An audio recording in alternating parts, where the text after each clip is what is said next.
Item of business is to approve the minutes of March 18th, 2024. Make a motion to approve the minutes for March 18th. Motion by Commissioner Pierce. Second. Second by Commissioner Robbins. Any discussion? No discussion. All in favor, say aye. Aye. Opposed, same sign. Motion carries. Second item, Devils Lake Park District on Dockside Entertainment Center update. Welcome, guys. Good evening, and thanks for having us. Yes. The light is at the end of the tunnel, I guess you could say. So we just have Kyle or Kale, would you say who you Oh. are? Kale Stormy with the Devils Lake Park Board. Dennis Nybo, Superintendent Park District. Thank you. And so basically everything's in theory, I guess, installed and ready to go. There's some flooring and some minor stuff that needs to be done. So we're probably like 2 to 3 weeks out of finalizing, I think, a couple of things.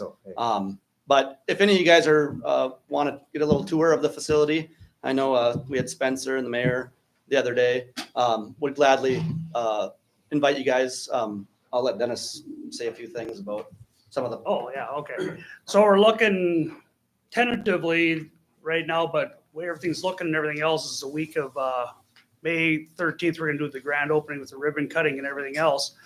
But before that, we're gonna have some soft openings, and the soft openings are, we're gonna invite like the city commission and some of their families and staff to come for a night to try everything, so we can do some of those tweaking and everything else. The county, some of those big donors or people that have been really influential and stuff like that. So I know that there's gonna be a date that Christy, the Dockside manager, is gonna come, and she's gonna let you guys know when it is and stuff like that. And you can come over for free and try everything and stuff like that, because we really appreciate what you guys have done for us.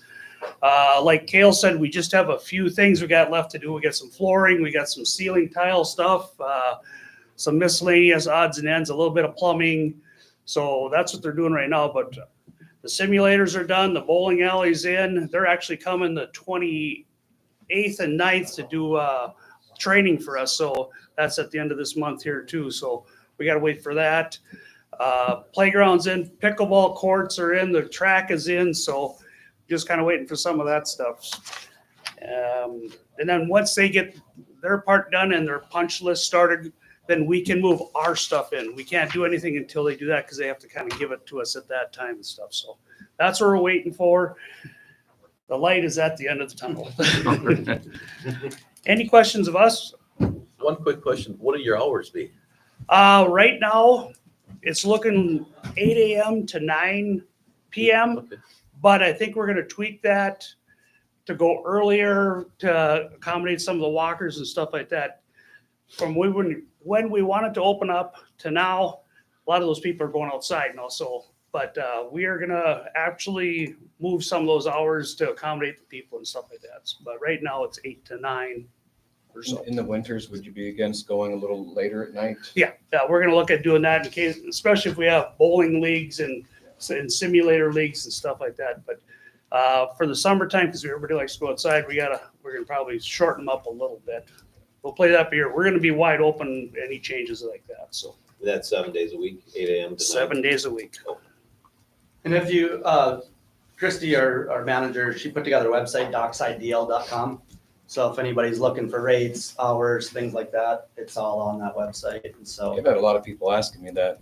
Keep telling them to go to the website. yeah, so you can kind of see, like Dennis said, we'll adjust towards demand, so the public has demands to use it earlier, later, whatever, we'll definitely be open to all that. So So you say May 18th would be the ribbon cutting? The May 13th week, sometime that week. Okay. That's a Monday. So I would say it's 13th, 14th, whatever was the grand opening. But we're looking for the city people or whatever, the people or whatever, probably like that May 1st, 2nd, right around there. So it's a week before that. So we have our actual registration for summer May 7th, and we have to get all our stuff over there and have that ready to go beforehand. So we're kind of waiting until after that before we do some of that other stuff. So, because that's always a big day for us. So, and those books, oh, by the way, are coming out later this week or Monday. They're at the printer right now. So all our activities and everything else will be out this next week to 10 days. So So since you're here with Devil's Run coming up, is there going to be any areas out at the park that are going to be off limits to vehicles with that construction of the new shelter? The new Is shelter? there going to be anything out there that's going to have to be different? Right now, the shelter should be done within the next 2-3 weeks. Okay. And then we got to put some seating down, hydro seating and that's what I stuff was- like that. So we might be doing some roped off areas around that area to get our turf going and stuff like that. That'd be probably the only thing. That's Where, what I was. where some of those areas are, I was out there the other day and they're, historically, I don't ever remember cars parking, but it will hinder some traffic a little bit, Foot traffic. foot traffic Yeah, more than okay. anything. Yeah, I was just wondering, just Yeah. sitting there thinking about it. Yeah, they're in the final stages of that one, so. Great.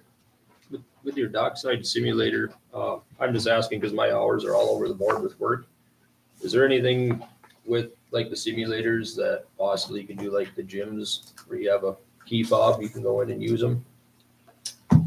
But you'd be able to track who's coming in and out. Yeah, those are such expensive items. I don't know. I mean, I think we'd be open to something like that in the future, but I guess we just kind of have to play it by ear to see if something like that would work. But I think for some of that, between the bowling and then those particular items, we'd want a staff person there just because they're easy to run. And so anybody can kind of figure it out. It's a nice computer screen. You can just touch the screen and go to the next game or go to the next activity. Till I get on board, then it's close to disaster. Don't say that. If I can, just a little bit more on that one is everybody that's gonna be a member or whatever, you do get a little key fob thing. So when you come in, that's how you check in. So you don't have to say your name or whatever. It's book and go and whatever your areas and stuff like that. And we'll go try to get set up and stuff. So I see what you're going at and stuff like that, but the prices right now are a little too high. We're trying to just get everything else done first, if that's okay. No, I'm just asking. Okay.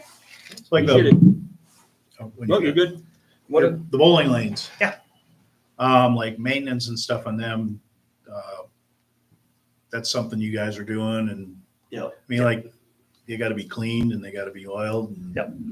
So you'll have the machine to do that or? Yes, that comes with the package and Oh, everything okay. else of the Okay. 6 lanes.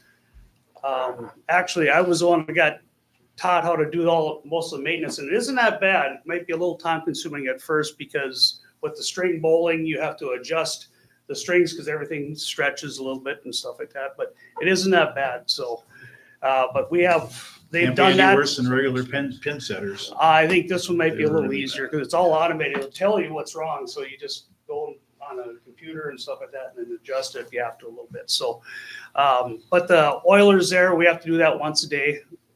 And they say it takes about a half hour to do the oiling of the 6 lanes and stuff. So it isn't so bad. Like I said, I'd invite any of you guys, even in the next couple of weeks, if you want to sneak in there, contact me or Dennis and Yeah. Or Christie. or Christy. Yeah, we'll get you in there. Real quick, I just thought of something. You're saying if you buy a membership, you'll have one of those. Yep. like, What for those that just want to come in for a day and Then we have a day pass and they'll just. Yeah. Okay. there's a day pass for that. I don't know if the doors were locked and you couldn't get in without the, No, this is just, they can walk in, they're right there. So thank you. Well, thank you for the update. Appreciate it. appreciate all your guys' time and effort and everything you've done for us. Okay, Yes, you thank bet. Spencer? As part of this, we have a $25,000 sponsorship every year for the next 10 years. So I think now would be a timely occasion to release those funds, given the imminent opening coming soon. Is there a motion I'll make a to, motion to release the funds to the motion by Commissioner Dockside Pierce, Entertainment. I'll second, Mayor. second by Commissioner Hamry. Any discussion? Roll call. Commissioner Hash. Aye. Commissioner Robbins. Aye. Commissioner Pierce. Aye. Commissioner Hamley. Aye. President Wong. Aye. Motion carries. Appreciate Thank it. you very Thank much. you guys. Thank you. Okay, item number 3, Flex Pace Interest Buy Down Program request for the Golden Rule. Tonight we have with us Todd Mears and, well, Brad, I'll let you do the intro. Okay. I'll go ahead and introduce him too. Okay, go for it. Yes, you've got to, before you flex space, the Bank of North Dakota flex space interest buy down again. You guys know the drill on that by now. It's a program request or a request for funds. up to $100,000 over a period of 10 years. So, that would be $8,000 to $10,000 a year, somewhere in that guideline. But Todd is here to explain what he's going to do with the Jarrell's buildings. Good evening, Mr. Mayor, Commissioners. Thank you very much. And just to clarify what Brad said is that interest does get repaid back to the city. So it's not a grant. There's some talk out there, but it would be paid back over time. My name is Todd Mears, born and raised in Rolla. My wife and I own the Golden Rule clothing store. Clothing stores, I should say. We have one in Rolla, one in Botno, and in full transparency, we just announced last Tuesday that we are closing our Wapton store, and that'll be closing up on Saturday, May 11th. Part of the reason, obviously, is we're looking at this opportunity. We've been there 6.5 years. Every business might have, they will have multiple locations, might have underperforming stores, and it's 4.5 hours away, and we needed more of our time than what we could give it. We do have 3 kids. One's a freshman in college, one's a junior in college, and one's a freshman in high school. Family life, older parents, whatnot. It just became to the point that it just didn't make sense anymore for quality of life and quality of business. We did know that. I know Scott Jarrell's very well, Wayne Westfall. I don't know Larry Schneider very well. And then obviously Kevin and Kurt right now. And when we were approached that this was a business for sale, were we interested? Yes. And we've been approached before from people from Devils Lake that have shopped in Rolla at our Golden Rule or even up in Botno. Why don't you open a store in Devils Lake? This has been we've been there since 2001, so 20 plus years. Part of the reason why was Jarrell's always had a lot of the key brands that we needed in order to be successful and have a drawing card, whether it was Nike, Under Armour, Skechers, you name it, from their apparel and footwear. Not hunting, we don't do any hunting.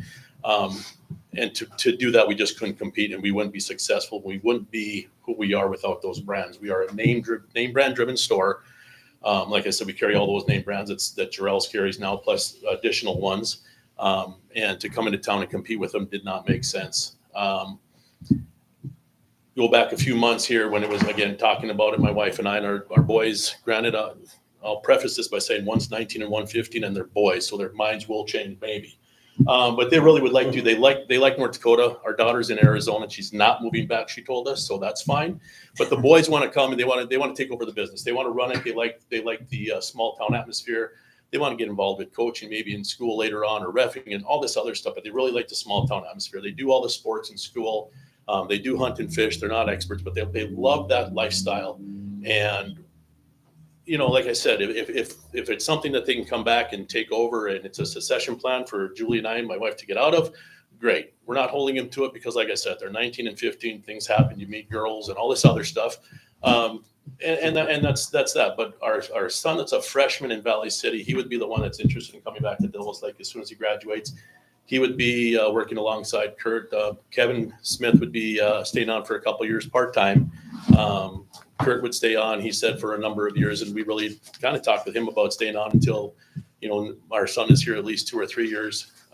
Just so people get to know him, but also are familiar with both Kurt. And then if Kurt's not there, our son Nicholas would be there. Obviously, my wife and I are also planning on coming down and working 2 to 3 days every week. I can drive here, I can work a day, and I can be home for a late dinner and sleep in my own bed, as opposed to drive 4.5 hours one way and back the same night, which I've done many a times.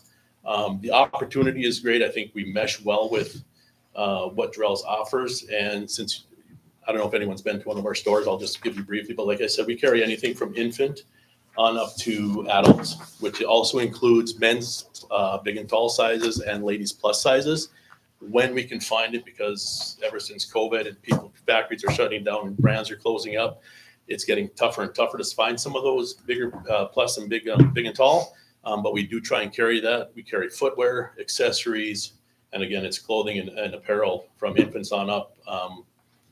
We're name brand driven. We do carry what we would be adding, I guess, what you would look at is, we do carry sport coats, shirt and tie, dress slacks, dress shoes for men, in addition to jeans, polo shirts, and stuff like that. And ladies would be more maybe Missy, and we do carry juniors, but again, it's going to be less athletic inspired, more lifestyle, I guess I might call it. And we've been getting a lot of calls, especially in the last, I'd say 6 to 9 months. We do have some ladies that come up from Devils Lake relatively regularly to Rolla, and they keep telling me, open a store, we need you here. And we think it would be a good fit. I guess our goal is we would be taking over the 3 stores. I should say 3 buildings. Urel's is 1 store, but there's 3 separate buildings there. Be looking at taking over there, doing a little bit of remodeling in order to accommodate what we would be coming in. We're not going to shrink the hunting and fishing. We may re-merchandise it a little bit, maybe bring in some more hunting clothing, trying to see where it is. And then on the sporting goods side, like right now, if you're in the back of the store, there's trophies. We don't need that. We would reutilize that space. We would factor seasonal, like hockey would get off the floor now and you put baseball, but we really need a lot more of that room for our men's clothing, our kids' clothing, our footwear, and then our ladies' clothing coming down. I went through a whole lot rather quickly. I apologize. If there's anyone questions I can ask, if there's something I missed. Would you be keeping the staff that's currently there working? Yes, yep. Once again, it's a Bank of North Dakota flex space buy down request that participates with the local bank and that bank, the regional bank, and it's our 1/3 that buys that interest down to a rate that they can afford to be in business. Spencer? Spencer? I would just add to close, had unanimous support from the 4 Devils Lake board members that were there and reviewed the application materials, as well as, kind of shout out to Brad, working on this for a long time, trying to find a way to get to yes with Some of you know, we retail. worked on the McDonald's building. We tried to get that. That didn't work. So went across the street. We're keeping a business in that building, right? That's the key. That's important to know because Terrell's probably we're going to be closing down otherwise. So that's important. I think What's your pricing? I understand it's a local business, but your pricing, is it competitive with other, or, I mean, you know what I mean? Yeah, I understand what you're saying. So I guess the biggest thing, how we called ourselves for 20 plus years, is we carry a lot of the same brands as Shields, just not the hard goods, not the hunting or hard goods. So everything is basically off of MSRP. So if it's a $50 sweatshirt at Shields, it's $50 So at our store. It's the same thing as that. So we go for quality. I mean, we do find some price point or lower prices because not everyone can afford the Nikes or the Under Armours. Not everybody wants it. Maybe they're going into the field. Maybe it's their kid that's going to rake leaves for a weekend or something. So we try to accommodate all price ranges, but basically with the name brand, it'd be the same price as whatever you carry at Shields. And I guess just a sidestep here, Julie and I apologize. She's in Wampton working this week, but there's a great opportunity in Devils Lake. The downtown, I know you guys have spent a lot of money in the past few years in building it up. I think it's great. And I think there's really an opportunity for us to be a destination center for downtown Devils Lake, and let's get that traffic, and maybe we can fill some of, not we being me, but maybe those buildings would be filled with future businesses down the road and getting it back to what it was back in the 80s or whatever, and just have a flourishing downtown would be awesome. You bet. And I think the opportunity's there. Make a motion, Mayor. We have a motion by Commissioner Hamry. I'll second. Commissioner Hatch, second. Any discussion? Roll call. Commissioner Ash? Aye. Commissioner Robbins? Aye. Commissioner Pierce? Aye. Commissioner Hammer? Aye. President Long? Aye. Congratulations. Thank you very much. Thank Appreciate you. your time. Looking forward to your business. I get back to back, guys. Thank you very much for letting me do that. I forgot one thing. Hopefully by June 1st, we're, Perfect. yeah, there's a little bit of work that we'll be doing before then, but hopefully June 1st and then steadily through there. But that's what we're looking at for the transition time frame. Just forgot that. So Thank you. Thanks for bringing Ms. Golding back. Mhm. The regional workforce, Rob, you know this better than most of the commissioners because you're at North Central Planning. Our mobile career exploration classroom, remember we talked about the van that would be a marketing event going out? We finally got a job coach and we hired, I don't know, fate's on our side. Any of you know Ann Pollard up there? You're all going to know her probably in the next 2-3 months. But Ann Pollard is a former recruiter for General Equipment and Supplies down in Fargo. I've known her for about 15 years. Out of the blue, we learned that she's DePlazas. Am I saying that right? Anyone know the DePlazas family? She's originally from this area, and she worked to do what we're going to ask her to do here. She worked for a company to help recruit them, diesel mechanics, heavy industrial equipment type of business, if you know General Equipment. And she's the one that we fired. that it should say North Central Planning is hired. She's got that contract and she'll be the one going out calling on schools. She'll be calling on businesses, getting sponsorships. She'll be going to the fairs, to the, the career fairs, any of the type of events that vehicle will be used for. So we're real excited about it. Wanted to give you that update. The next time, the next city council meeting, and maybe a little bit later, we'll have the vehicle here for you to be able to go in prior to the meeting. So we'll have it here so you can look and check it out. Any questions at all on it? It's been a long time coming. Commissioner Hatch, how long has it been? 2 years? It's a long time. It's, we were talking about this a year ago, and through a lot of issues, it lasted a little longer than we wanted to. So we lost some momentum, but we're building it back. And Ryan Hansen, the schools are excited about it. So more to come on that. I Thank you, still haven't John. got my sponsorship email yet. Huh? Still haven't got my sponsorship email. You're going to get it. For a while there, I didn't think you'd ever need one because we didn't have the vehicle, but we finally got the vehicle. And we've already had a couple of them. She'll be out. That's part of her job, is to get those sponsorships. But more than that, to get to know the Summers Manufacturing HR director and what type of jobs are needed to keep them in our region, because the goal is to align our youth with the jobs in our region and to keep them without losing them. Thank you, gentlemen. Thank you, Brad. Okay, well, that concludes business under the JDA, and now motion to adjourn. Motion to adjourn JDA meeting. Okay, we have a motion by Commissioner Robbins. Meeting adjourned. Okay, now we will open up the City of Devils Lake Commission meeting and stand for the Pledge of Allegiance. I pledge allegiance to the flag of the United States of America and to the republic for which it stands, one nation, under God, indivisible, with liberty and justice for all. Okay. Approval of the minutes of April 1st, 2024. Motion to approve. Commissioner Robbins, Second. Commissioner Hatch. Any discussion? All in favor, say aye. Aye. Opposed, same sign. Motion carries. Nothing under awards and proclamations. Public hearing, we have nothing under public hearing. Bid openings, first one is on 2024 curb, gutter, and sidewalk. Mayor and members of the commission, we have one bid from LSOC Concrete Construction and Septic Back.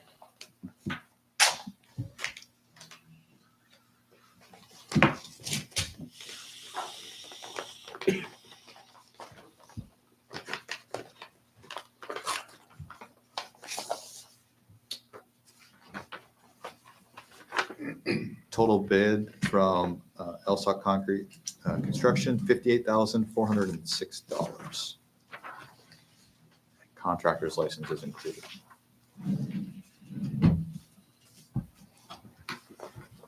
Is it $406? Yep.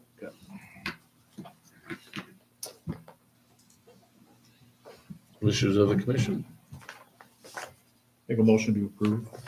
Motion to approve, submit them to the engineer. Yeah. Okay. Yep.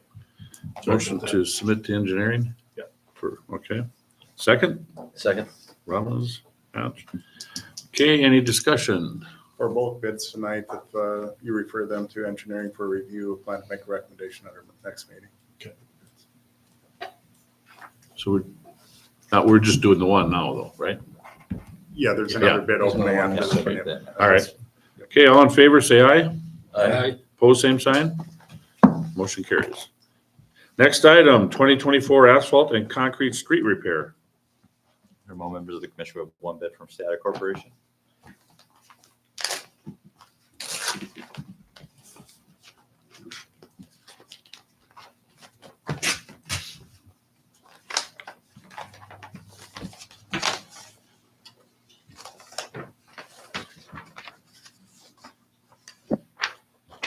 Total bid, $193,250. And just confirm the legal materials in here. That was from Strata, correct?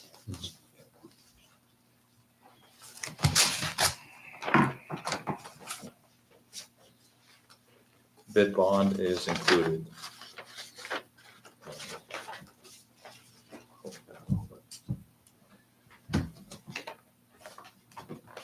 I'll make a motion to send it over to engineering for approval later. Motion by Commissioner Robbins, Second.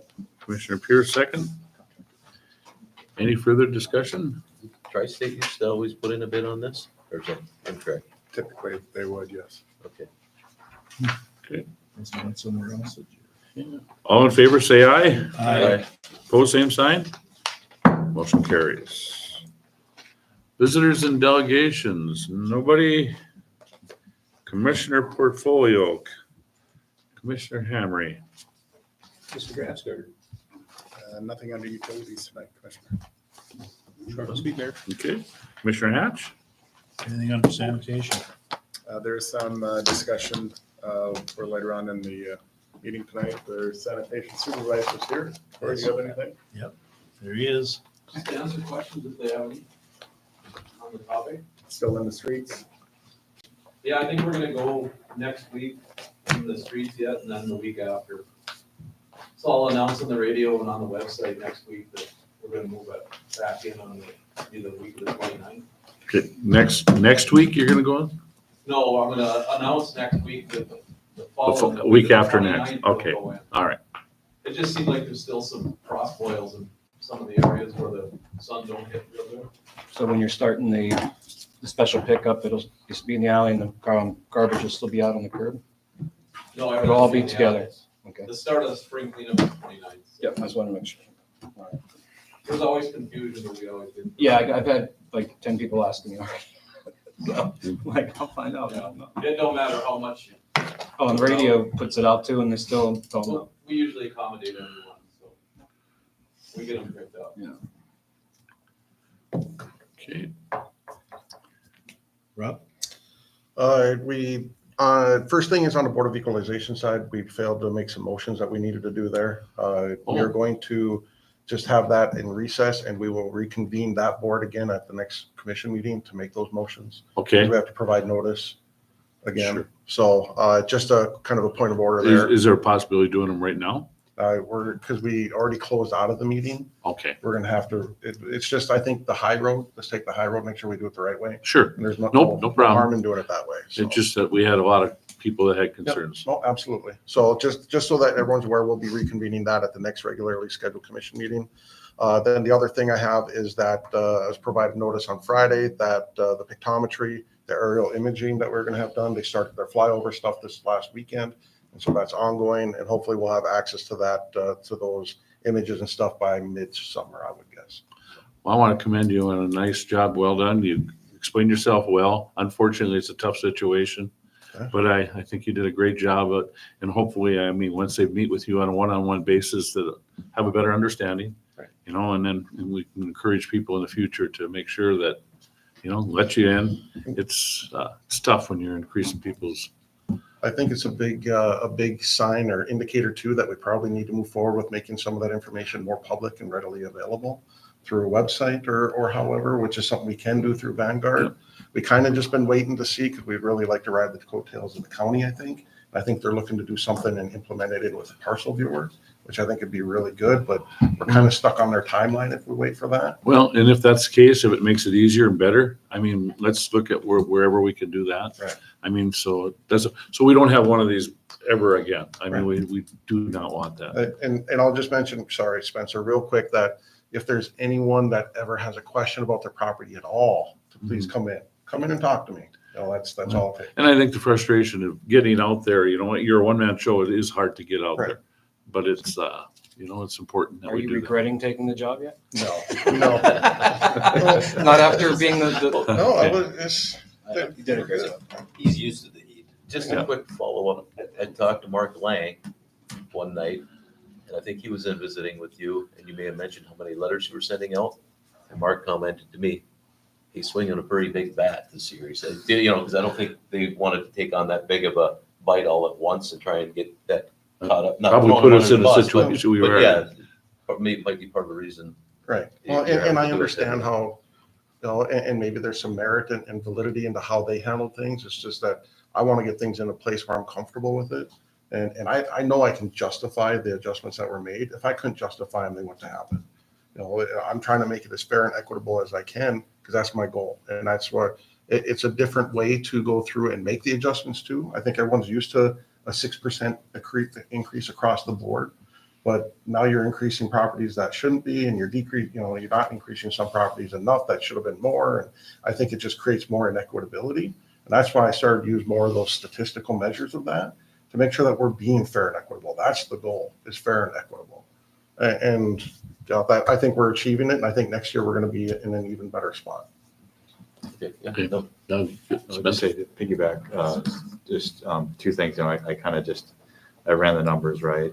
Because the evaluations are going up, and people, they were talking evaluations, but at the end of the day, what is the city doing as far as what is it levying? 2022 on, it just went up. 2022 was 1.84 million. 2023 was 1.88 million. And then 2024 here was 1.88 million, right? And so at the same time, the CPI was 7% and 4%. so the actual dollars we collected Yeah. is not any greater this year than it was last year. Just like an increase of 0.03%, right? So we're, what the city is levying as far as dollars amounts go is significantly lower than the CPI. So I would just add that nugget to it as well. And the valuation increases are being seen statewide.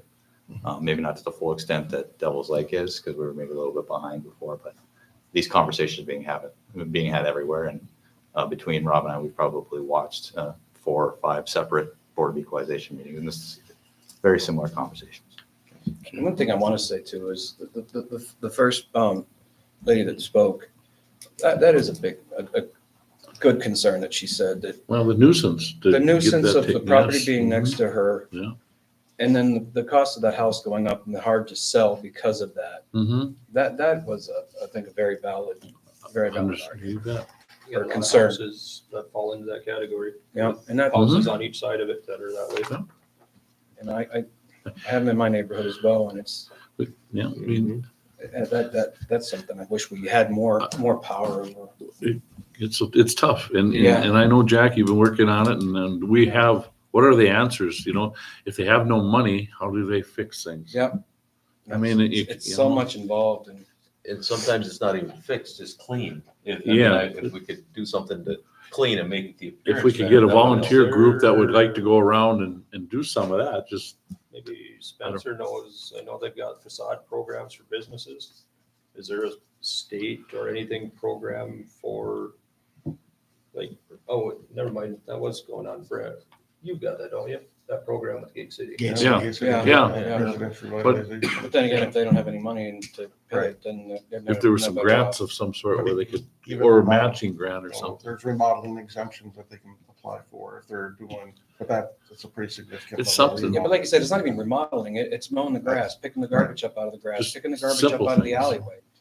Just little things that community members should do to have common decency for their neighbors. It's something we have to kind of, what do we, got to think about, kind of come up with some idea. I don't, But anyway, I just wanted to say that I thought that was a great concern.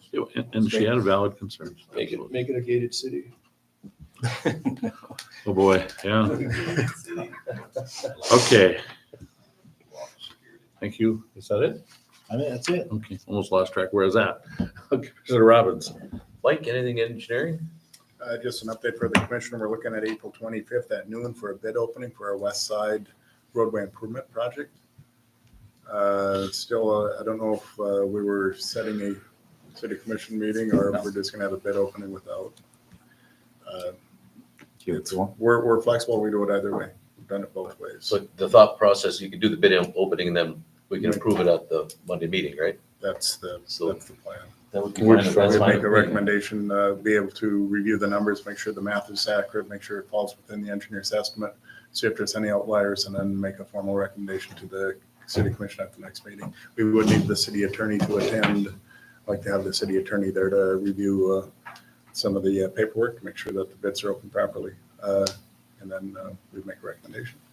Works for me. Works for me. Do you need a motion to approve that or just make it happen? Okay. It's advertised. All right. So I just want to make sure that there was something from the commission that wanted to have that. That's all I have for engineering, unless you have questions. Did everybody get that email on College Drive?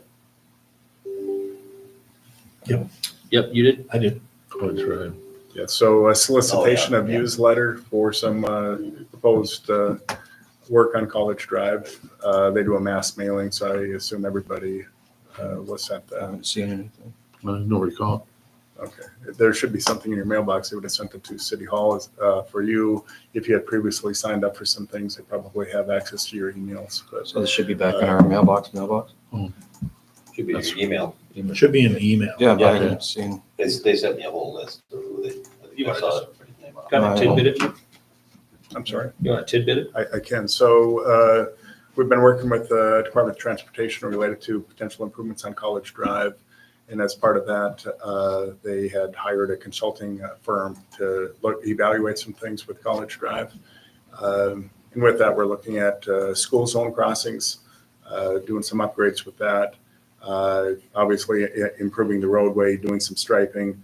With school zone crossings, I should mention that we're looking at Mini H, we're looking at the area by Sweetwater, as well as a new crossing that we look at putting in near the high school. We'd like to put a section of sidewalk in up there as well to go from College Drive to the frontage road on the east side of College Drive. Also looking at the potential of turning part of College Drive from Highway 2 to the stoplights at Highway 19, potentially implementing what we'd call a road diet, bringing the 4 lanes down to a 2-lane with a center turn lane, and see what options exist with that and how that could work in that area. So there's a lot of things that are being evaluated, but at this point, it's just working on engineering and going through the studies. And as part of that, they reach out to different entities for a solicitation of views. So, hey, do you have any comments? Get us comments. If you have any comments, get us comments. And that would have been the email that you had received, Commissioner. Good catch. Thank you for that. Anything in streets? Just a handful of things going on in streets, crack sealing, and been pushing hard. They have to put a full court press on crack sealing. Just ask city residents if you see crack sealing going on. There's pothole patching going on. If you see crack sealing and you see pothole patching, that includes road tar. And road tar, we do the best that we can. We make sure traffic is taken care of and try and do the things that we can to get traffic on it as soon as possible. But if you see city workers out there, slow down, give them space, and avoid the area if you can. And street sweepers are out, and they did quite a bit of work in the alleys. A lot of things going on in that Great, that's all I have. spring. Okay. With the streets, did I hear you got the flowers already?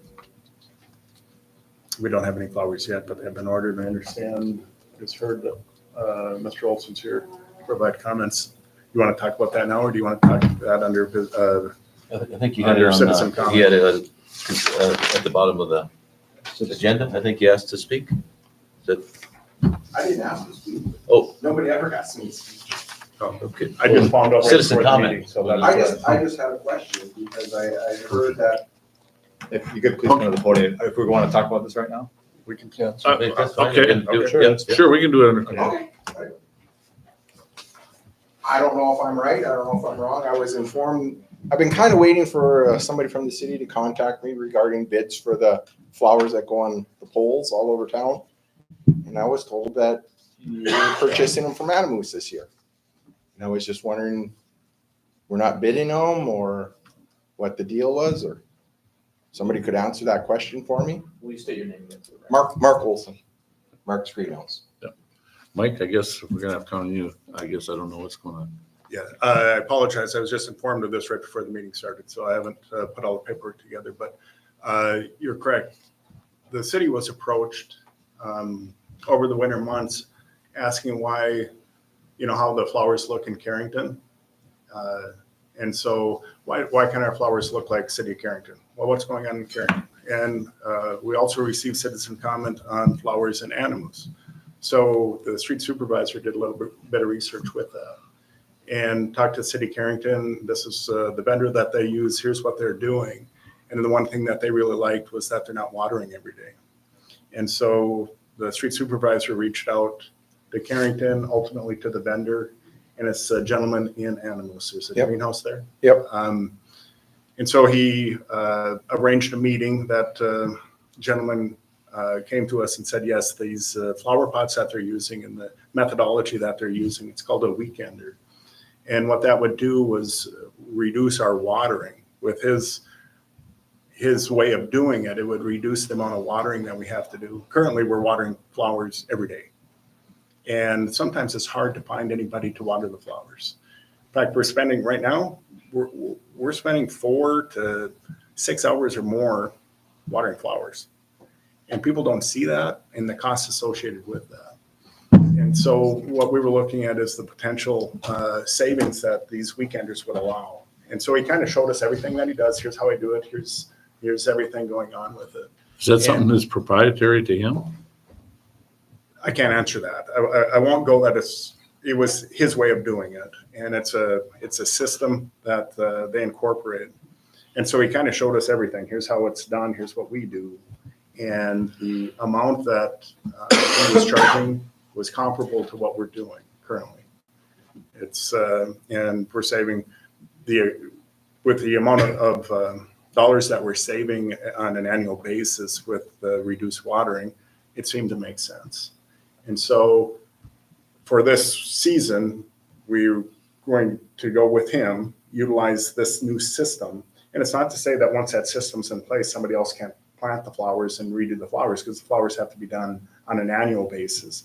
But as far as installing that system, we're going to install that system, and then he would be planting the flowers this year. So And then after that, we put it there up. was no conversation after you had learned about this to any of our greenhouses if they would be able to do that? No. And that would be on me if you want to look at somebody. We had the conversation, and we looked at the savings, and we looked at his costs for putting for planting the flowers for those 90, I think it's 90 pots that we're doing. 90, 100 somewhere or whatever. It's about 10% more than what we were looking at last year. Seemed reasonable. So we went with the new pots and the plants, and then if we don't like it, if it doesn't work. Years ago, we used to go to Red Wing, right? We had compliments on our flowers. They would go pick up flowers in Red Wing out of state. Did that for many, many years. That went away. We've gone local. We've had some growing pains local, but we were local, and now we were looking at doing this. What were the growing pains? Flowers didn't grow like the others, and lost them out. And I'm not. Nobody's ever mentioned anything to me Well. about any of that.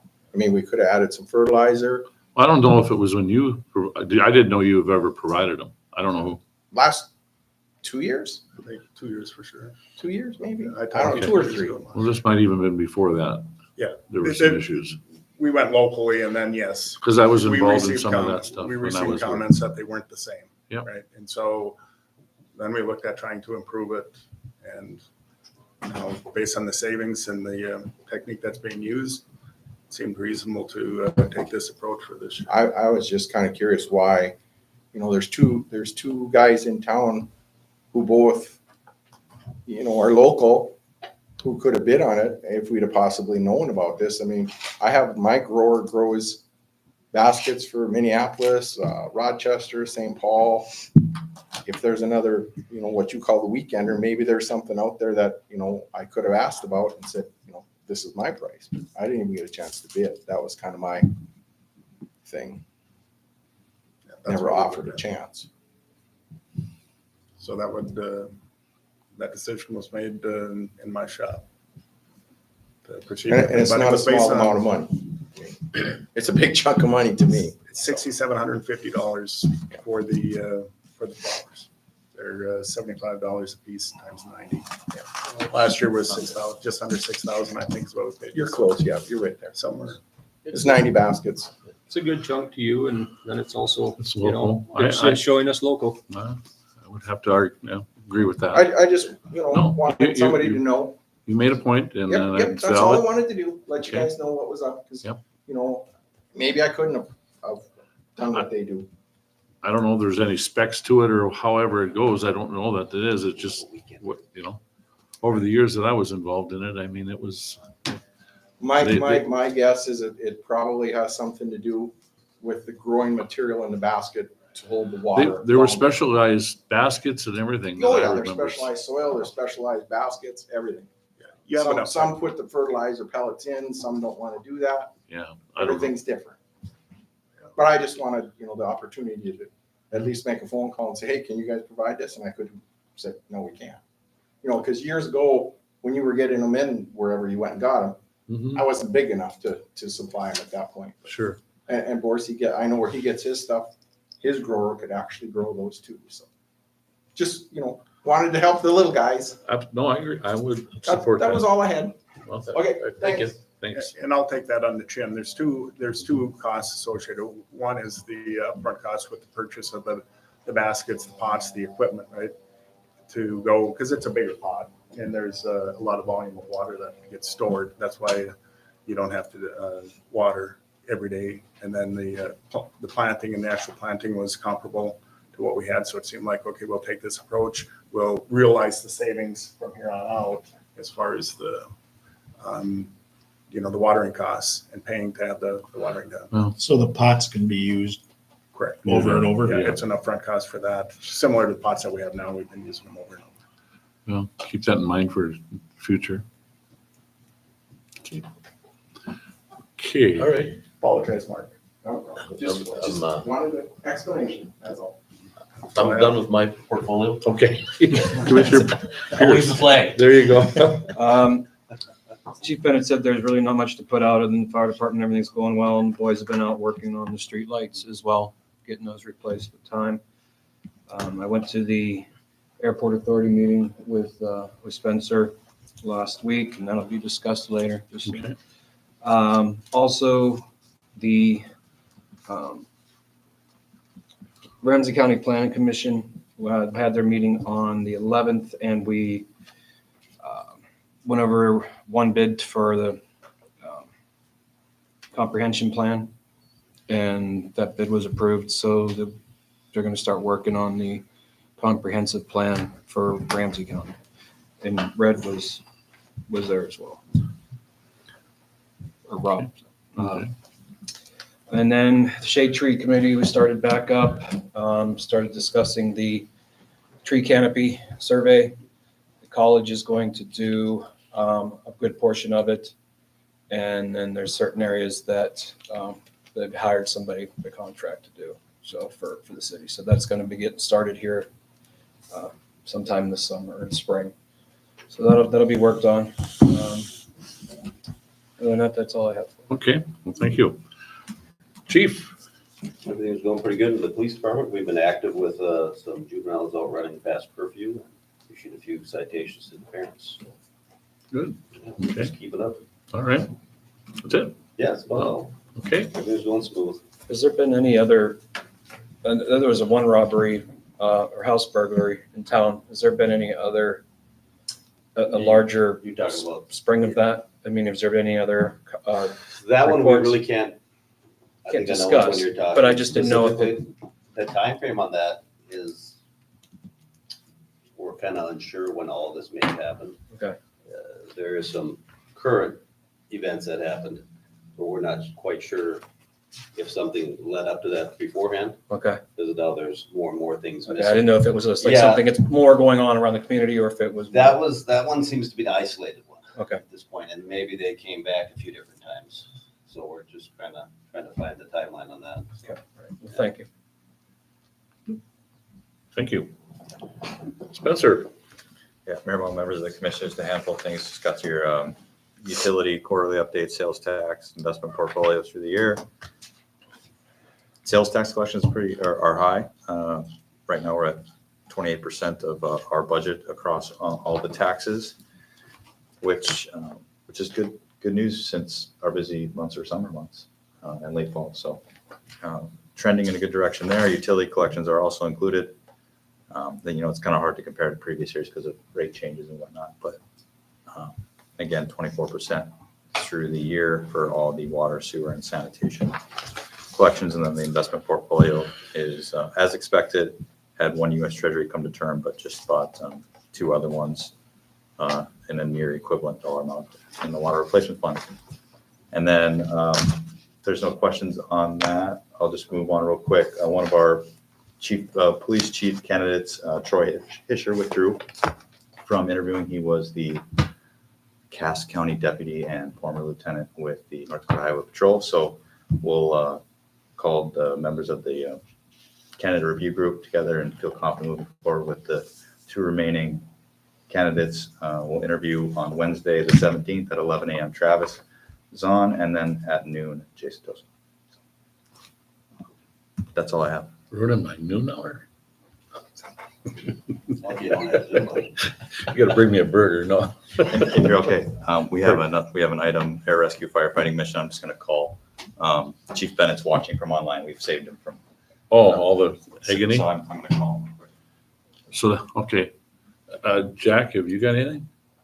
I met with Chief Bennett on nuisances to stay on top of that. And so we're working on that with ARFF. We just right now waiting for getting some info from the business owner, or owners that we're looking at. That's kind of where we're at on that. And then we're also working on the blighted structures. In addition to that, when we were driving around, we could probably clean up a lot of the houses in the community if we started issuing more junk nuisances to people that have junk and trash in their yard. I think that would also help home values and citizens, Do the little things. So we're looking at that, but that's going to be a pretty big undertaking for the nuisance officer. Just because we've never had anything to enforce it, so we're starting from ground zero there. Other than that, working with Mike on a couple things, and really that's it. Okay. And just to add real quick, Chief Bennett did contact me on that business beside the VFW. I did see a lot of vehicles have disappeared from there. Some of those items that he has there are client's property. And some of the things are his property, and seeing that he is a business, But it's the kind of tough. transmission's laying out in the front. Yep, and we discussed maybe making it more of an organized, something for now to clean it up a little more. But Chief Bennett has been working with him very thoroughly. So just, it was good to see some of that stuff is gone, is starting to clear up. One way to kind of help that, we could look into zoning. Now, businesses that are currently there would obviously be grandfathered in, but over time that could solve the problem. We got you. City Commission, all right. Yeah, it's, Can you hear me now? it gets to be, and I understand your passion behind it, Mayor, and I'm all for it, but sometimes the legal ramifications for the city Well, or something that needs to have to be thoroughly looked at. It's just another one of those issues that brings the other property down. Yes, and I get it. Yeah. And same thing as, but I appreciate the work you and Nate have been putting in on it. Yeah, no problem. I mean, part of the problem is they're zoned, you can have an auto body shop there, and then with that, there's certain things that we can't really do, right? So it's, we do the things we can, and if we want to, Well, the trees growing out of the foundation and the parking lot and all the transmissions and those dead cars that are laying along that wall. Yeah. Those, if that was gone, I think he did a pretty good job getting everything else done. I mean, Yeah. but when you still see that, it just takes away from what he has already accomplished. That's what, I that's mean, what. that's and I where hate we're at. picking on him. I mean, it's just that, but No, I mean, we're looking You at know, all businesses in town like that. You know, and houses. put some racking up in his, and then put the there's room behind his building. I drove around with Chief Bennett too, and he asked me my feelings on a certain couple different sites where all those tires and stuff Mhm. are piled up. I said, yeah, that's a health risk as far as I'm concerned, mice and everything growing in there and mosquitoes. And Mhm. so, yeah, the letters we were sent out and, so he's working at it pretty diligently. Okay. Yeah, Just let you- they've already set a precedence in North Dakota with tires and stuff like that. Yep. So that's an easy one there. Okay. All right. That's it for me. Thank you. Okay, that takes care of portfolios. Under old business, the city attorney services, yes. Just, I'm sorry, as communicated in the staff report, city attorney submitted a resignation effective April 30th after the past 2 weeks. In talking, he's offered to stay on until the city finds a new city attorney and is committed to fulfilling his duties consistent with our current contract through June 30th. And then after that, we would have to engage in some sort of hourly arrangement if we were still in the market for a city attorney after that. Money's already budgeted for, but it could be anywhere from a $16,000 to $25,000 decision. So just wanted to get your input and approval before doing that, given, city attorney does report to the city commission. Sure. I recommend approval. Okay, we got a motion The to agreement. approve. I'll second. Second by Commissioner Robbins. Any further discussion? I just wanted to say, sorry if you felt any certain way about that situation. I think it was just poor communication. I truly don't believe it would have been the way you thought it was going to be.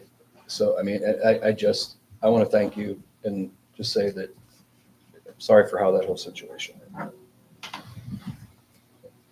right, thank you. Okay, I was dealing with money, so it's roll call. Sure. Commissioner Ash. Aye. Commissioner Robbins. Aye. Commissioner Pierce. Aye. Commissioner Hammer. Aye. President Mo. Aye, motion carries. Okay, next item is aircraft rescue firefighting mission for the city of Devils Lake and the Devils Lake Regional Airport. Mayor Mo, members of the commission had a good conversation at the last meeting about the city's takeover of the ARFF mission again. Really 3 proposals before you do nothing. Do with existing fire personnel and reduce one at the airport, or reduce an FTE at the airport and add that person at the fire department.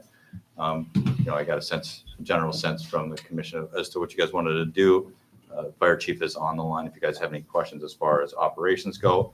I do have a few, serious questions, for the airport. I think, I've talked to one board member and I've talked to 2 board members and sent an email and tried to make a phone call. But, the airport does, they have like 4 FTE right now, and they have 3 effectively right now, people that are hired, right? But they just hired 2 part-time people, 1 admin and then another operations person. So we really need to get on the same page with the airport as what they're doing personnel wise.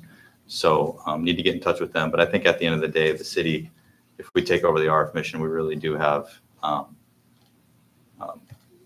we have a way to ask some serious questions as we levy mills to them every year. And so we can take a look at those mills. And if we feel that we're not aligned, right, we have tools in our back pocket as far as trying to make sure that their operations and ours are aligned together as well as with the county. So I think just future discussions with them as far as personnel wise, and I know they're trying to do a little succession planning on there, so maybe a more long-term strategy, but feel we need to just have a conversation. But I would just give you that little nugget, and I would turn it over to the commission if they have any questions. Again, got the sense that you guys want to move forward with adding that 1 FTE to the city's fire department. There is that other proposal out there. I know that you guys have talked about it. I appreciate Nate and all the work he did to try and put those plans together.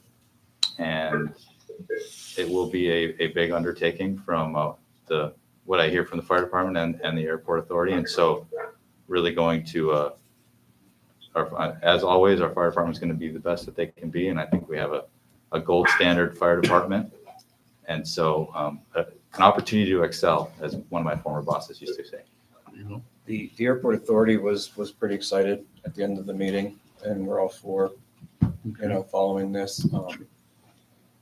So I think we need to. Okay, Jack, you had something in? Just from a liability standpoint, putting this under the fire department is I think the best way to move forward too. I wasn't at the last meeting to tell you that, but that's my opinion from what we've done. We still got a road to go down. But anyway, didn't he say they were giving us an employee? They were gonna subtract one FTE and we were gonna receive one FTE? So that we were just, the personnel was going to move. Yeah, And- I mean, that's what yeah, you said, that's what I right. understood. Yeah, We're giving you an FTE, Yes. basically, what he said. We're gonna pay part of that Pay- salary, but Yeah. basically that was Yes. what I interpreted. Well, Yeah, we they had lose something one like if we 30,000 out get- of ours. We were going to end up, we're going to long-term liability. It's all dependent on where you hire them and what kind of health insurance plan you Yeah. get and all this Right, sort of right. stuff. But, on average, 30 grand. Yeah. Right. That we would take on because we would request at the airport, we would reduce our mill levy to the airport by 75 or 75% of whatever this additional employee would be, or the additional cost. And so really, I mean, I don't want to handcuff the commission saying, or the airport authority saying it's this specific dollar amount. We will determine that with the budget. And And I'm hiring of the- I'm sure after the conversations tonight for the Well, equalization. it's probably gonna be a higher cost to the fire department because of the grade versus out at the airport. There's, they're Yeah, not the same possibly, grade level. Possibly. So, all things I would say financially to be worked out. But, I did, like I said, go to the airport authority. They committed to the $25,000 up front. They committed that when it comes time to replace the ARFF truck and the SCBA's, they will help and work with the fire chief and assistant fire chief to procure some grant funding through the FAA or the federal government, if that's available for those pieces of equipment. And that they would commit to reducing the number of full-time equivalent that they have at the airport, knowing that we're adding. So they did make those commitments, and so I feel comfortable moving forward that if the city does want to take over the ARFF mission. We're on an aligned strategy, but it can be further aligned at the airport. We looking for a motion here Yeah. tonight? Anytime. I'll make a motion that the ARF is taken over by the city fire department and added one FTE. Okay, got a motion. Is there a second? Second. Second by Commissioner Pierce. Any further discussion? Okay, Dale?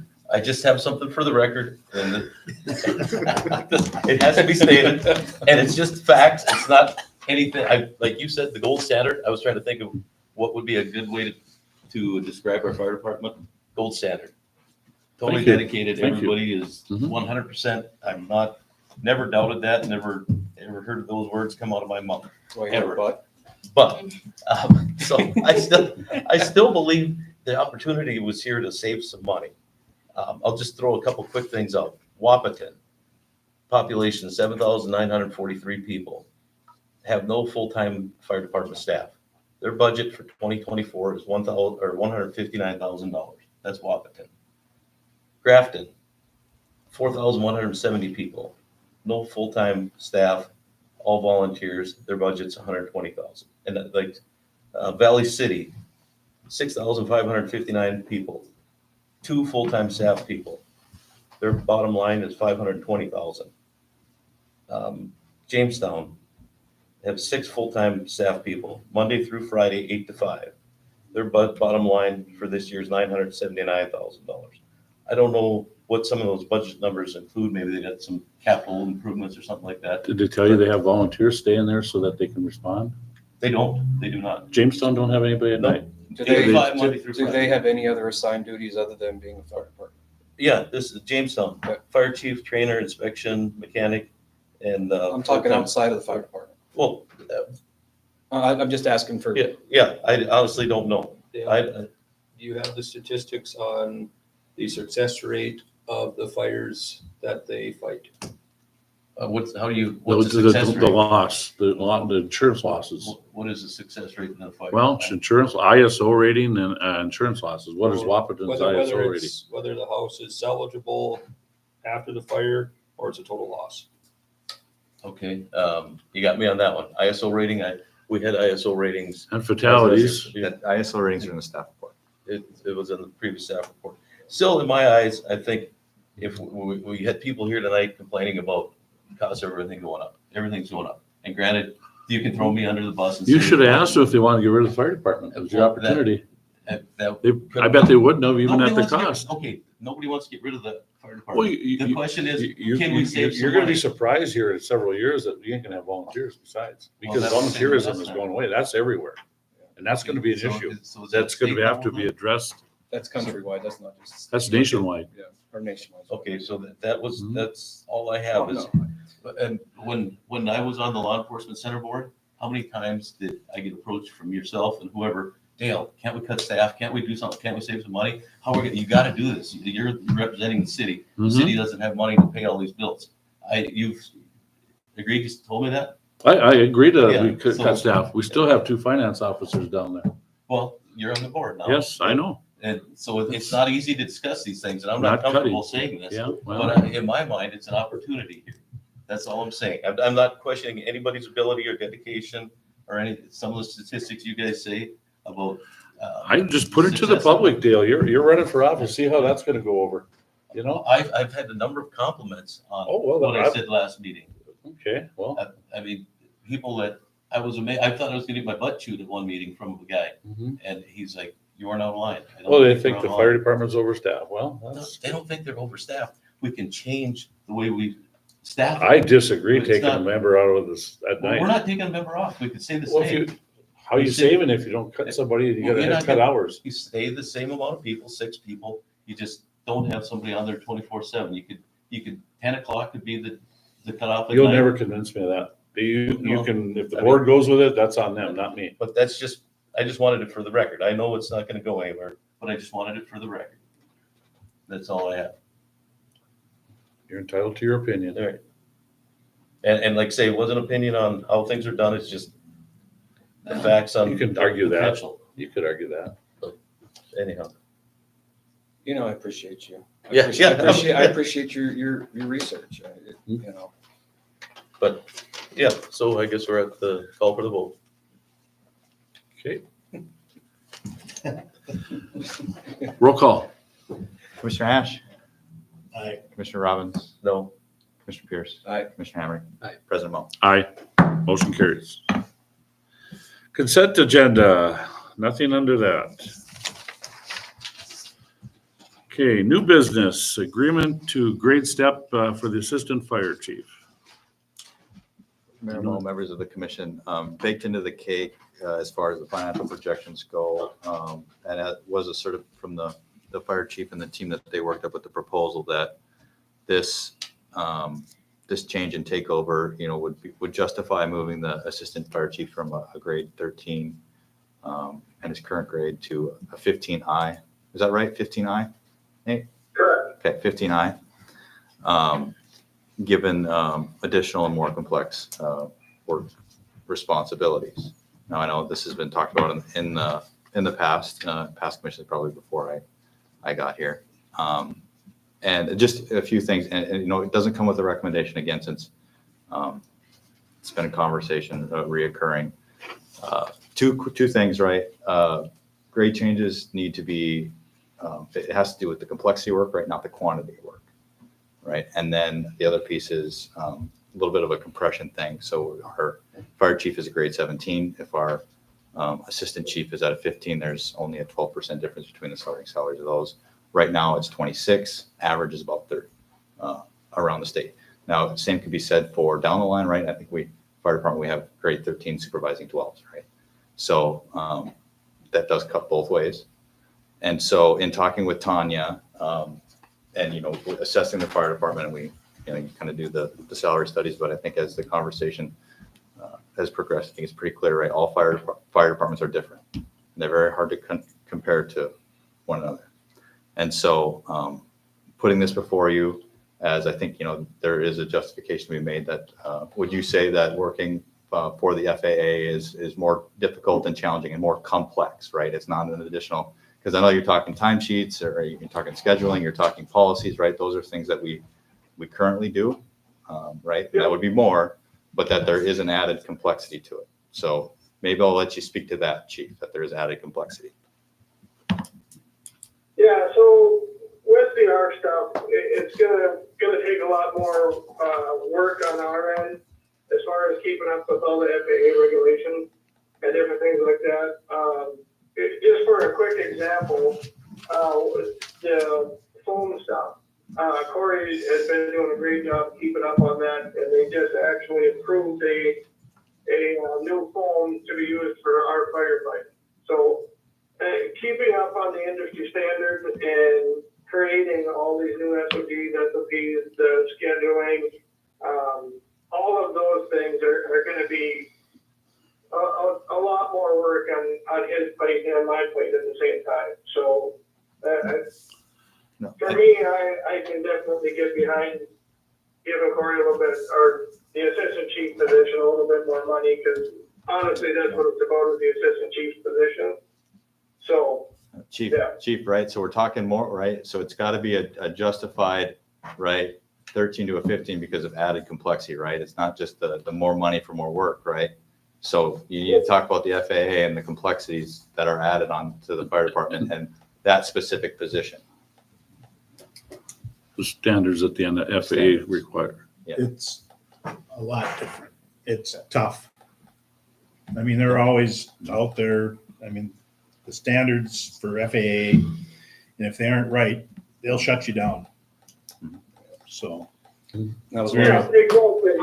And if we're not paying attention to those and up on them all the time, when they put out a new standard, it's not like it's okay, it's going to take effect in a year or two. It takes effect right now. So we have to be on top of those things and be able to create these policies, these SOGs, these SOPs, to keep up with these types of things and just making sure we're maintaining that. We don't want to go backwards with taking over the Art Commission. We want to make it a successful transition and be able to keep up on everything going on within the industry standards and with what we have to do with the FAA regulations.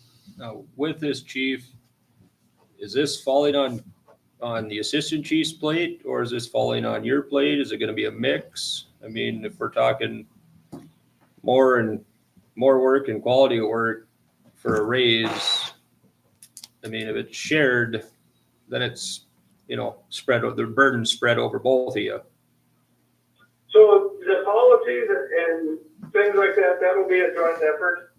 The SOPs and the SOGs, that falls underneath the operations division, so that will be in direct correlation to that assistant chief position.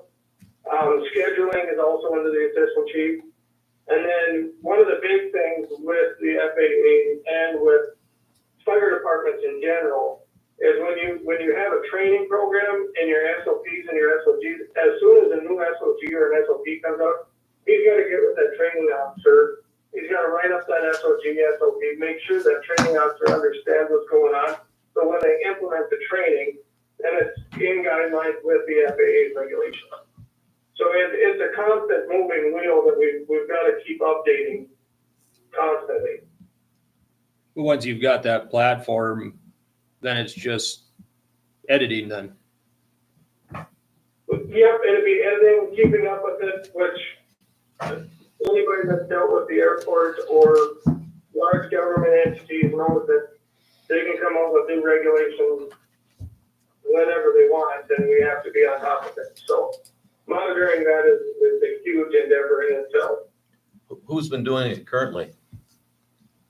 I believe the airport staff has. I don't know. I'm not in the operations out there. So pretty much once this is set, then it's just taking a page out, adding a page here, then your first couple of years are going to be the major work. Quite possibly, yes. I don't know. We haven't, like I said, I haven't been in the ARC role yet. So I don't know. It could be more complex. It could be as easy as just updating pages. I'm not sure. Thanks, Chief.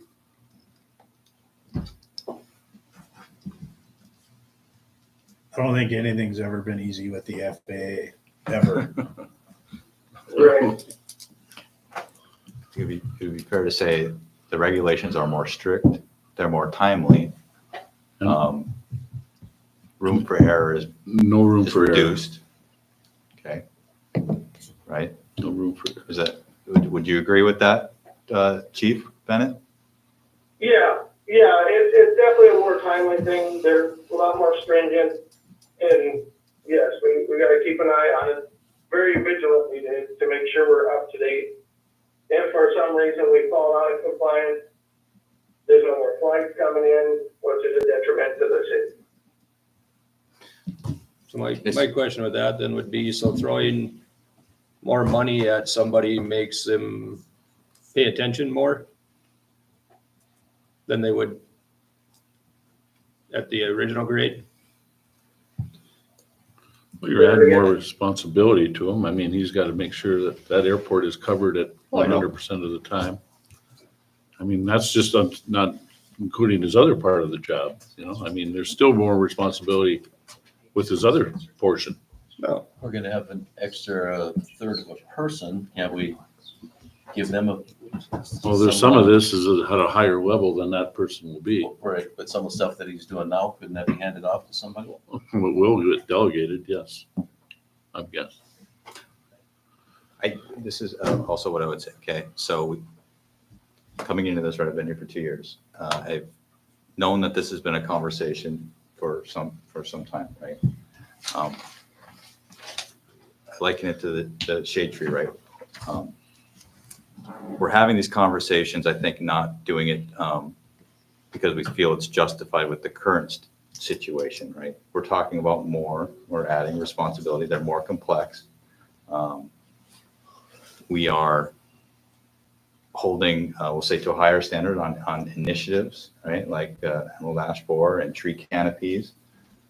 And with that comes a higher level of expectations, a higher level of responsibility. And so I feel comfortable having this conversation when we're talking about added responsibility. The position. Right, to the position and higher expectations and higher level of scrutiny, right? So again, I don't like it, you know, there's 20% of your job you like and 20% that you don't, right? This probably falls in 20% I don't, but I feel like it's justified to have the conversation given the proposals that we've had and the conversations that have occurred with this organization in the past.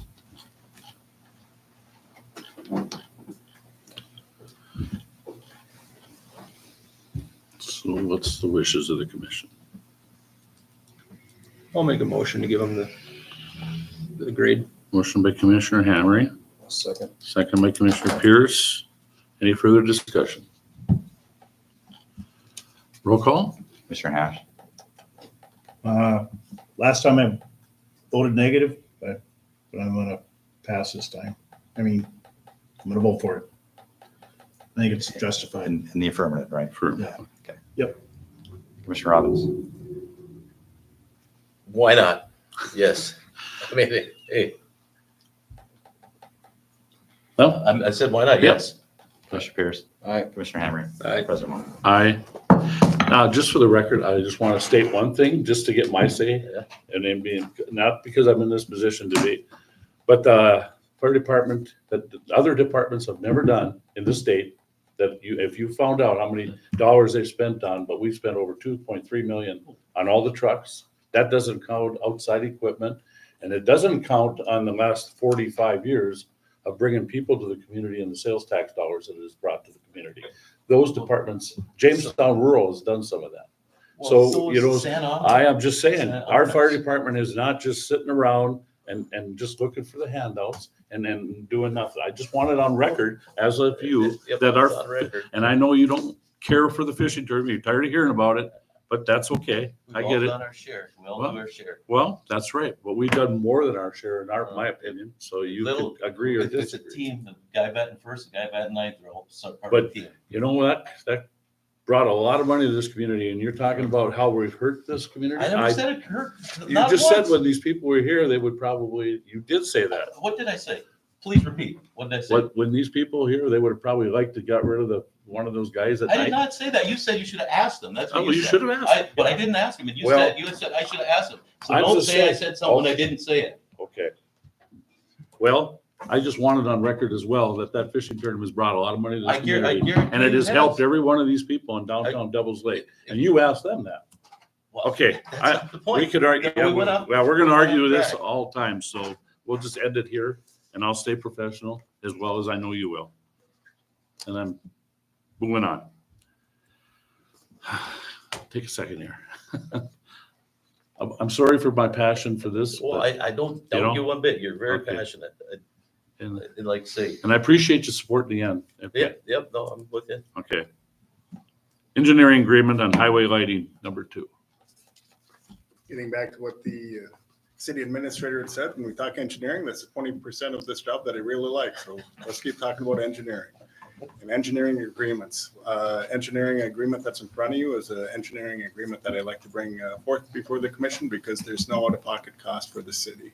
The agreement, as outlined, is related to extending the lighting along Highway 2 on the east side of the city. Currently, the lighting ends near Goldings Road. And we're looking at extending that further to the east past Elks Drive and 17th Street extension.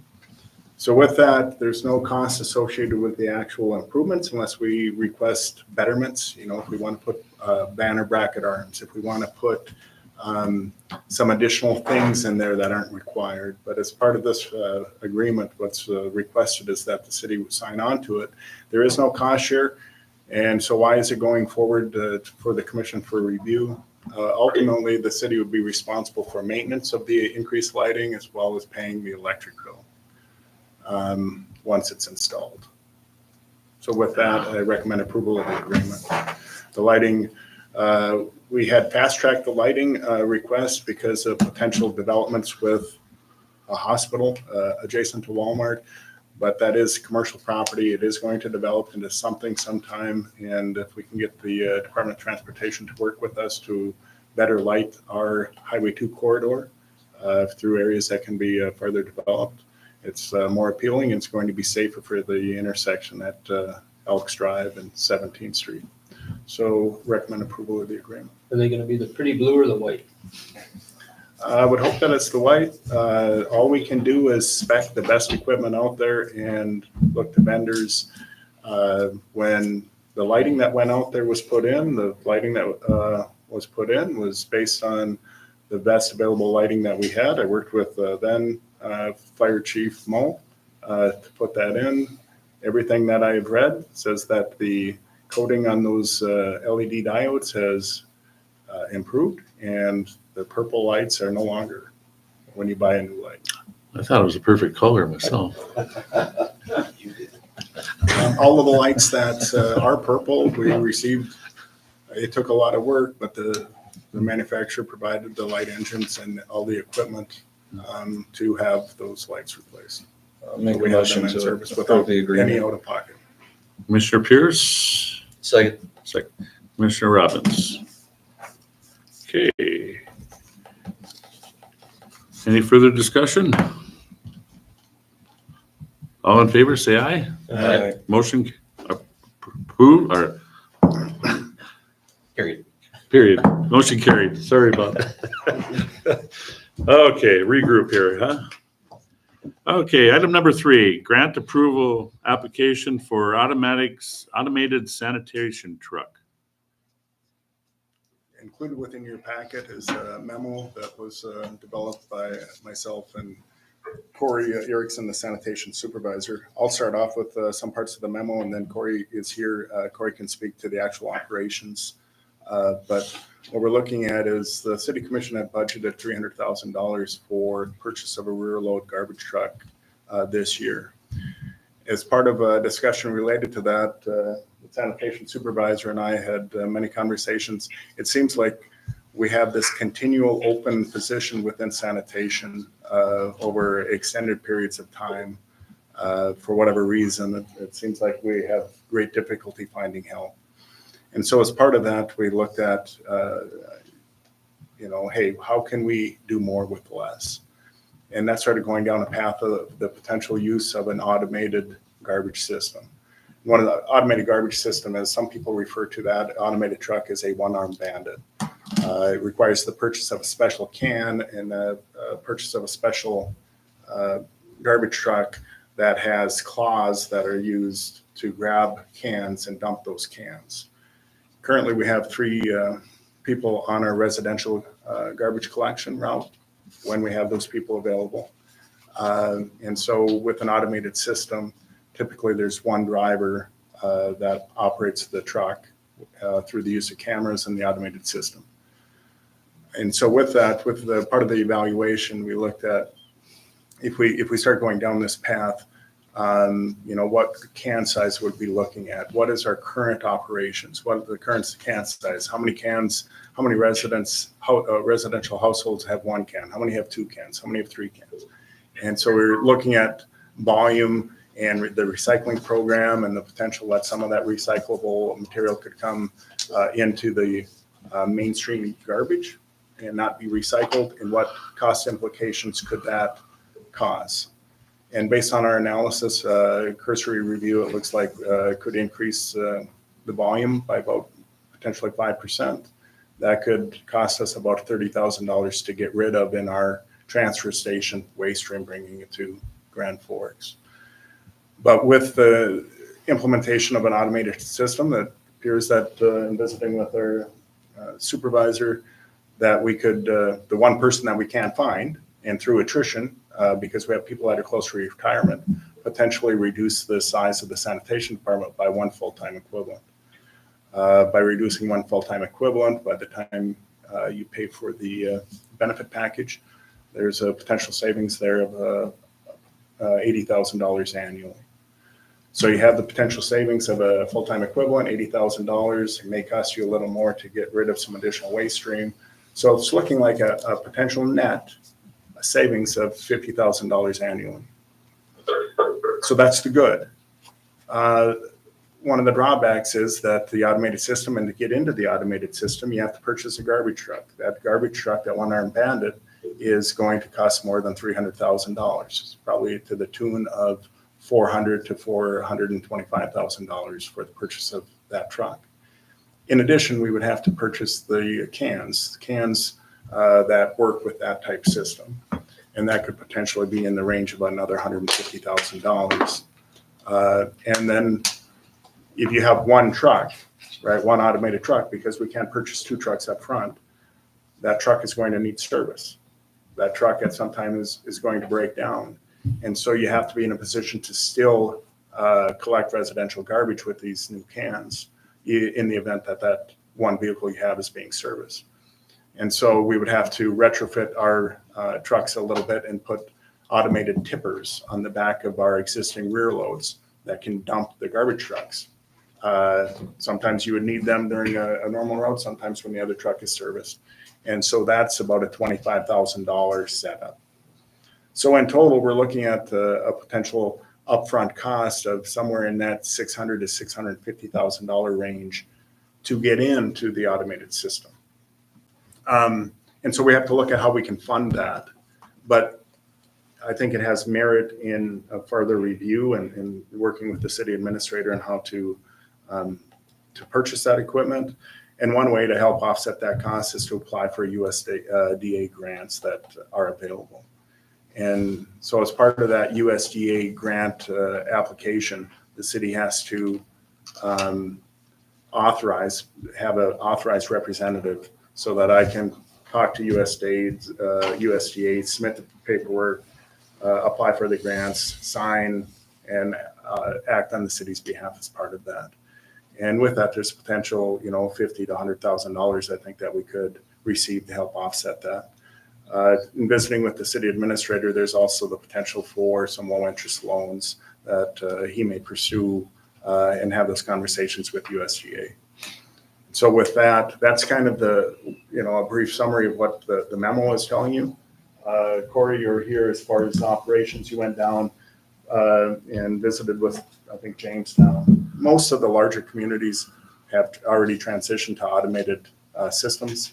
The vast majority have. Valley City recently went to an automated system last year. Jamestown transitioned a few years ago. Minot, Fargo, Bismarck, they all utilize automated systems. And most of the smaller towns that have vendors pick up the garbage, they use an automated system as well. It seems like that's the path everybody's going, because you have to ask yourself, is it going to be easier to find a quality employee next year or the year after or the year after? And what we've seen as far as finding those employees is hard. And there's a lot of turnover with new employees. If people stay with the city for 5 years or more, typically they stay with the city until retirement. But it's that transition, those first 5 years, we have a lot of turnover. So with that, as far as operations and anything you have to add? Corey, come No, to the, like po- you Corey, mentioned- come to the podium. Come to the podium. Thanks. Corey Erickson, sanitation supervisor.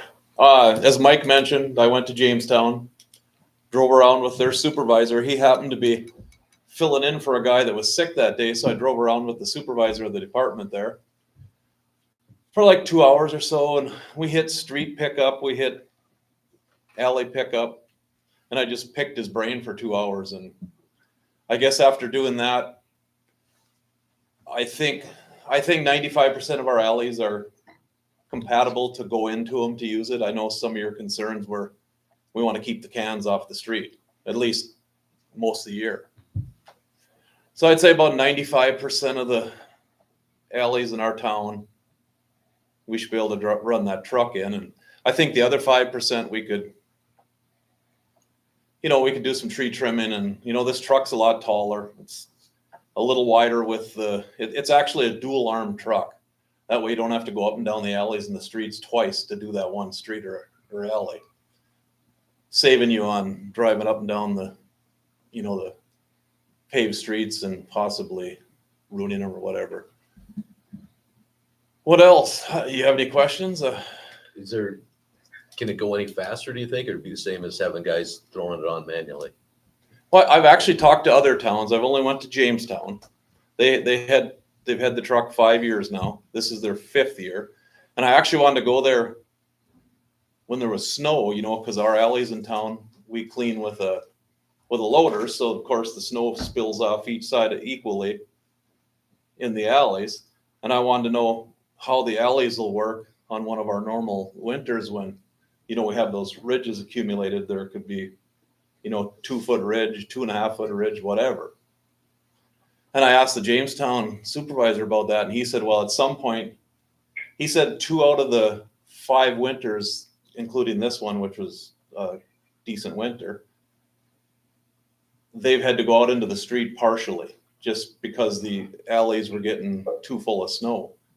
So we'd have to do one of 2 things. We'd have to either move to the streets potentially, with the amount of snowfall we get, or we'd have to enforce citizens to clean an area to have that can accessible in the alley all winter. How about this, injury and disabilities from the safety standpoint of, do you save on a loss of time for people getting Oh, injured? yeah. And Do they like I have told Mike, statistics all on of our that? long-term dedicated employees we've had, Yeah.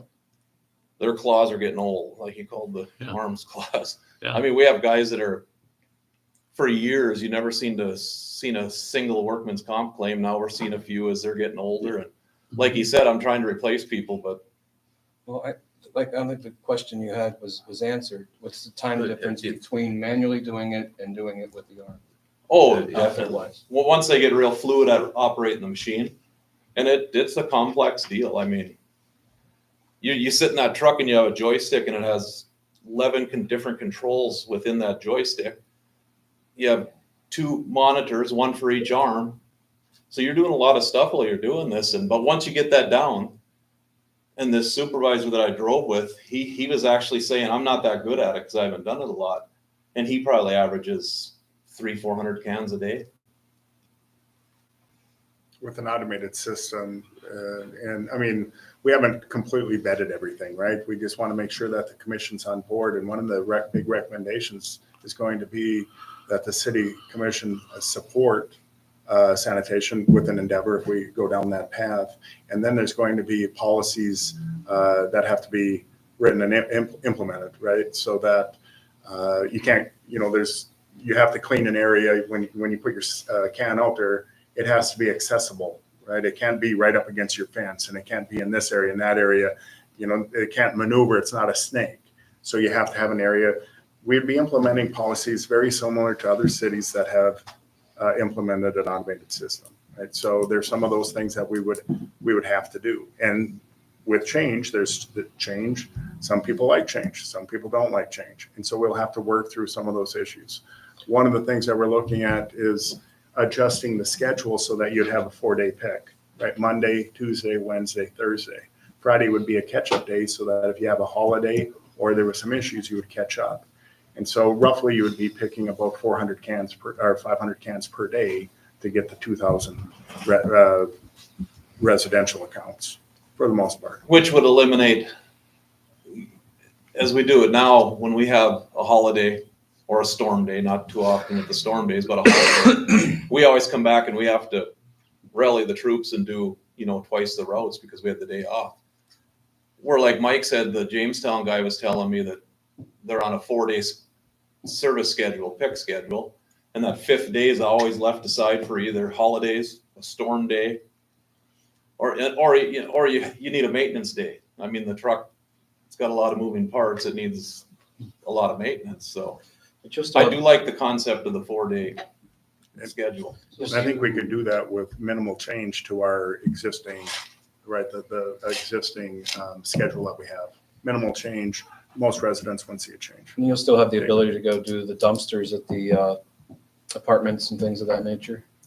Well, that'd be a whole different. That would continue as our commercial route. Yeah, that's what I was. But you would implement all the dumpsters that are in the residential route over to the commercial. Well, we'd have to leave them in the alleys, otherwise we'd have to implement different street cleaning policies, because we'd never be able to keep them up on those ridges. I can tell you the supervisor in Jamestown couldn't stress enough that he had the support of his whole commission, public works administrator, director.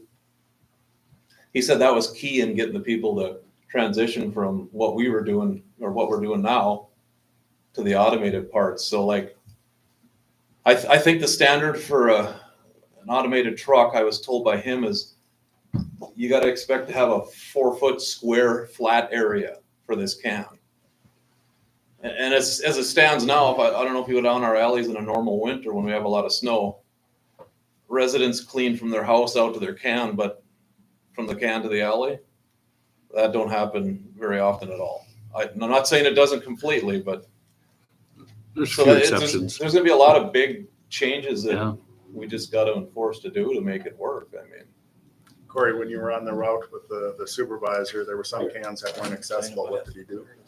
he left them. I mean, when I was there for 2, maybe 3 hours on the truck, and if he couldn't get access to that can where it was supposed to be, he'd leave it. And I'd say, well, because in our case here, I'm going to get a phone call, and more than likely we're going to go back depending on what the circumstance was. But he says, nope, they wait till next week. So, and typically that you'd think they'd be big enough cans that it wouldn't be a huge problem. Because what was the size of the can compared to what we're doing now again? How many gallons? What we're looking at is right now it's a 32-gallon residential can, right? And some people have 2, 3, 4, whatever. What we'd be looking at potentially is like a 64-gallon can and then a 96-gallon can. There would be 2, right? Those people that currently have 3 cans, they would have a 96-gallon can and you would dump 1 can. You're not going to pick up 3. And then for those residents that have a current 32-gallon can, it probably go to a 64. the thing with totes, like Jamestown, they actually had 3 different sizes, but all totes are the same height, but they're different diameters around for the whatever volume you want. And they had a 35, a 65, and a 95. But the 35-gallon, which is the closest thing to our 32-gallon that we have, I think it was at the most maybe 1.5 foot in diameter at the base. So can you imagine trying to have that stand in the wind or stand on a little bit of unlevel ground? And the guy from Jamestown even said he wishes they never had a 35-gallon. So I just got so many questions come winter time and our elderly population, trying to keep that open. Maybe we might have to start running the wing down to every snow, garbage spot for them, because going to have a thing is though, where do you put it? If you take it off one side and put it to the other, your neighbor's mad. I mean, we talked about this 5 years ago, the automated ban. It's time for them. It's just, you know, a whole lot of questions, but a lot, I mean, we got the homestead and stuff like that for snow removal. We'd have to look into something like that for the garbage cans too. There comes a point where that list is growing so much. We do it, the city has always done it. There is no requirement to help with the homestead credit, right? We've done it, but that list has grown, and Rob helped me out. But if you look at even the last just half a dozen years, that list went from this to, right, they changed the qualification requirements, and it's much larger. And, you know, you have to prioritize where you're going to put the manpower, where you're going to put the equipment. And if you have the time, if you have the availability, and you have the equipment, it's one thing. But if you have a snow after a snow, the priority has to be the roadways have to be cleared, and it has to be safe for the traveling public. So these are details that we're getting into, right? And those details that have to be worked and ironed out. But two things for the commission tonight is one, just evaluation. To have the information, we need the commission to pass a motion for the authorization as outlined in the memo, and then the support as we move forward. Jamestown's been doing it for 5 years, and 5 years there were still some people on that route that didn't remember that they have to have this 4 foot square. And so, and from a safety perspective, yes, if you look at the data, these automated systems are much, much safer, right? Because somebody's not leaving that truck. Every time you get out of that truck, there's a safety hazard. Getting in the truck, getting out of the truck, walking on slippery ground, and lifting, and having to do all of these things. And so most cities that you talk to, driver, you don't get out of that truck. If they don't conform, now when you start off, there's an awareness, and you have to go through an awareness program, right? But once people should know, then you have to take steps and say, hey, you got to do it this way. I'll make a motion, Mayor. We got a motion by Commissioner Hamrick. Second. Commissioner Robbins? You have my support for 2 months. At least. At least I'm trying to get rid of an employee. If you have any questions at all and want to give me a shout on the phone. Okay, further discussion? We've probably had enough of that. All in favor, say aye. Aye. Opposed, same sign. Give me time to get myself together again. One thing I would like to say, you know, as part of this review, you need data, right? And I will give Corey kudos for the data. You know, some things that you don't really think is that important. Keeping track of the tons of the plastic over the course of a decade, keeping track of the other recyclables, the tin, the aluminum, the cardboard, having it broke down by how much of each, and going through that process, it really helped with the evaluation. Thank you, Corey. Thank you. Oh, you're very welcome. Okay. But I will say, 2 years ago, when employees were plush, yeah, I mean, I probably had a little different theory on it, but the last 2 years, it's between our old dedicated employees breaking down and not being able to find new ones. Spencer? I figured, thanks, Mike. I want to make sure the commission understands that there was about 2 to 3 months worth of work that went into bringing this before you, right?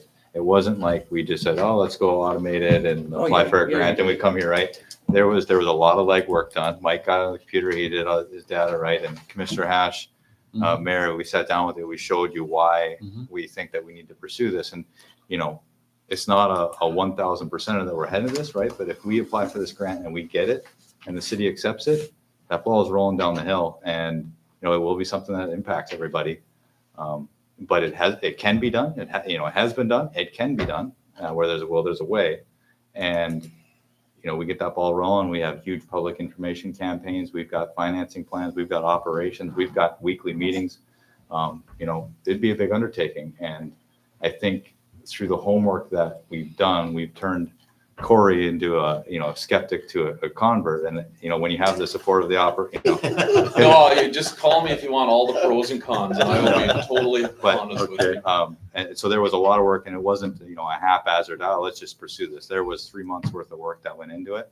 And so it might seem like a small thing, you know, just a little small grant application, but it wasn't done lightheartedly. So You've been doing this more than 3 months. It's been years you've been asked that question. Okay, thank you. Thanks, Corey. Thanks. Next item, number 4, declaration of surplus property. Yeah, Mayor, members of the commission, there's a list of surplus property for you to declare. I think police and then a few public works items, doing a little spring cleaning. Okay. Motion by Commissioner Hamry, Second. Commissioner Pierce. Any further discussion? All in favor of motion, say aye. Aye. Opposed, same sign. Motion carried. Well, Mark's not here for citizen comment anymore. I'll make a motion to pay the bills. Made a motion to approve the payment of bills. Is there a second? Second. Second by Commissioner Hatch. Any further discussion? Roll call. Commissioner Hash. Aye. Commissioner Robbins. Aye. Commissioner Pierce. Commissioner Hammer. Aye. President Mo. Aye. Yep. Motion carries. No other business to come before the commission. Meeting adjourned. Are you guys gonna